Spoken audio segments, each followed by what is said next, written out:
ఆదికాండము 45వ అధ్యాయము. అప్పుడు యోసేపు తన యొద్ద నిలిచిన వారందరి ఎదుట తన్ను తాను అణుచుకొనజాలక, నా యొద్ద నుండి ప్రతి మనిషిని వెలుపలికి పంపివేయుడని బిగ్గరగా చెప్పెను. యోసేపు తన సహోదరులకు తన్ను తాను తెలియజేసుకున్నప్పుడు ఎవరునూ అతని యొద్ద నిలిచియుండలేదు. అతడు ఎలుగెత్తి ఏడ్వగా ఐగుప్తీయులను ఫరో ఇంటివారును వినిరి. అప్పుడు యోసేపు, నేను యోసేపును, నా తండ్రి ఇంకా బ్రతికియున్నాడా అని అడిగినప్పుడు అతని సహోదరులు అతని సముఖమందు తొందరపడి అతనికి ఉత్తరము ఇయ్యలేకపోయిరి. అంతటా యోసేపు, నా దగ్గరకు రండని తన సహోదరులతో చెప్పినప్పుడు వారు అతని దగ్గరకు వచ్చిరి. అప్పుడతడు, ఐగుప్తునకు వెళ్ళునట్లు మీరు అమ్మివేసిన మీ సహోదరుడైన యోసేపును నేనే. అయినను నేనిక్కడికి వచ్చునట్లు మీరు నన్ను అమ్మివేసినందుకు దుఃఖపడకుడి. అది మీకు సంతాపం పుట్టింపనీయకుడి. ప్రాణరక్షణ కొరకు దేవుడు మీకు ముందుగా నన్ను పంపించెను. 2 సంవత్సరముల నుండి కరువు దేశములోనున్నది. సేద్యమైనను కోతయైనను లేని సంవత్సరములు ఇంకా 5 వచ్చును. మిమ్మును ఆశ్చర్యముగా రక్షించి దేశములో మిమ్మును శేషముగా నిలుపుటకు ప్రాణముతో కాపాడుటకును దేవుడు మీకు ముందుగా నన్ను పంపించెను. కాబట్టి దేవుడే గాని మీరు నన్ను ఇక్కడికి పంపలేదు. ఆయన నన్ను ఫరోకు తండ్రిగాను అతని ఇంటి వారికందరికీ ప్రభువుగాను ఐగుప్తు దేశమంతటి మీద ఏలికగాను నియమించెను. మీరు త్వరగా నా తండ్రి యొద్దకు వెళ్లి అతనితో, నీ కుమారుడైన యోసేపు దేవుడు నన్ను ఐగుప్తు దేశమంతటికి ప్రభువుగా నియమించెను, నా యొద్దకు రమ్ము, అక్కడ ఉండవద్దు, నీవు గోషెను దేశమందు నివసించెదవు.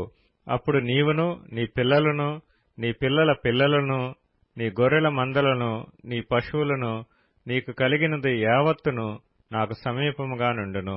ఇకను 5 కరువు సంవత్సరములు వచ్చును గనక నీకును నీ ఇంటి వారికిని నీకు కలిగినదంతటికిని పేదరికము రాకుండా అక్కడ నిన్ను పోషించెదనన్నాడని చెప్పుడి.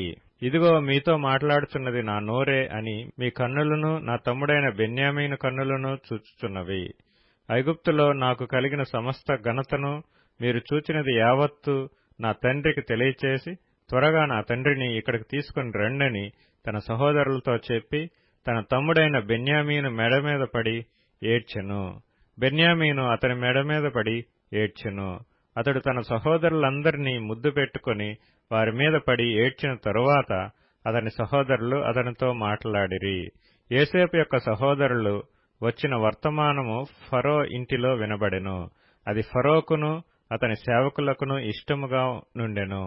అప్పుడు ఫరో యోసేపుతో ఇట్లనెను, నీవు నీ సహోదరులను చూచి మీరిలాగు చేయుడి, మీ పశువుల మీద బరువులు కట్టి కనాను దేశమునకు వెళ్లి మీ తండ్రిని మీ ఇంటివారిని వెంటబెట్టుకుని నా యొద్దకు రండి. ఐగుప్తు దేశమందలి మంచి వస్తువులను మీకిచ్చేదను. ఈ దేశం యొక్క సారమును మీరు అనుభవించెదరు. నీకు ఆజ్ఞ అయినది గదా, దీని చేయుడి. మీ పిల్లల కొరకును మీ భార్యల కొరకును ఐగుప్తులో నుండి బండ్లను తీసుకుని పోయి మీ తండ్రిని వెంటబెట్టుకుని రండి. ఐగుప్తు దేశమంతటిలోనున్న మంచి వస్తువులు మీవే అగును గనుక మీ సామాగ్రిని లక్ష్య పెట్టకుడని చెప్పుమనగా ఇశ్రాయేలు కుమారులు అలాగుననే చేసిరి. యోసేపు ఫరో మాట చొప్పున వారికి బండ్లను ఇప్పించెను, మార్గమునకు ఆహారము ఇప్పించెను. అతడు వారికి 2 దుస్తుల బట్టలు ఇచ్చెను. బెన్యామీనుకు 300 తులముల వెండియును 5 దుస్తుల బట్టలు ఇచ్చెను.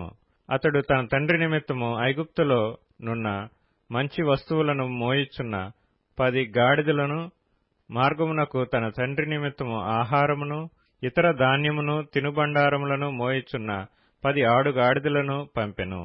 అప్పుడతడు తన సహోదరులను సాగనంపి వారు బయలుదేరుచుండగా మార్గమందు కలహపడకుడని వారితో చెప్పెను.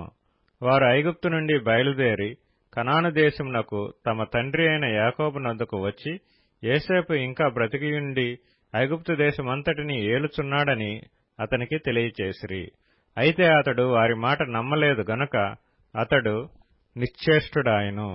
అప్పుడు వారు యోసేపు తమతో చెప్పిన మాటలన్నిటినీ అతనితో చెప్పిరి. అతడు తన్ను ఎక్కించుకుని పోవుటకు యోసేపు పంపిన బండ్లు చూచినప్పుడు వారి తండ్రి అయిన యాకోబు ప్రాణము తెప్పరిల్లెను. అప్పుడు ఇశ్రాయేలు, ఇంతే చాలును, నా కుమారుడైన యోసేపు ఇంకా బ్రతికియున్నాడు, నేను చావక మునుపు వెళ్లి అతని చూచెదనని చెప్పెను.